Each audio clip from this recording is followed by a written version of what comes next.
நீ மனுஷன் பார்க்கணும்னு செஞ்சுட்டு பிதா கிட்ட பலனை எதிர்பார்க்குறீங்க. இன்னைக்கு நிறைய பேர் அதுதான், கடவுளுக்காக செய்கிறேன், கடவுளுக்காக செய்கிறேன், கடவுளுக்காக செய்கிறேன்னு நிறைய காரியங்களை இழந்து உட்கார்ந்துருக்கீங்க. நீங்கள் செஞ்சீங்க தான், ஆனால் என்னமா செஞ்சீங்க? கடவுளுக்கு தான் செஞ்சீங்க. ஆனால் கடவுள் பார்க்கணும்னு செய்யலை, அதை மனுஷன் பார்க்கணும்னு செஞ்சீங்க. என்ன ஆச்சு?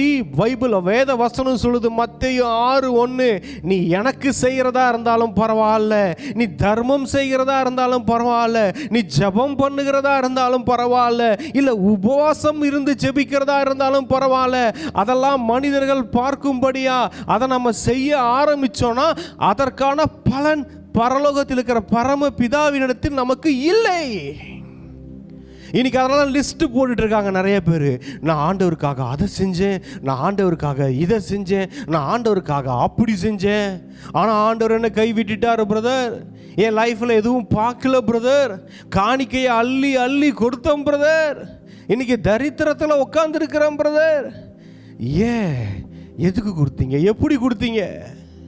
கர்த்தருக்காக கொடுத்ததை 10 பேர் முன்னாடி கொடுத்தீங்களா? செக் பண்ணுங்க. அந்த ரங்கத்தில் உங்களுக்கும் பிதாவுக்கும் தெரிகிற மாதிரி கொடுத்தீங்களா? செக் பண்ணுங்க. அப்படி கொடுத்தவங்களாம் ஆசீர்வாதமான வாழ்க்கை வாழ்ந்து கொண்டு இருக்கிறாங்க.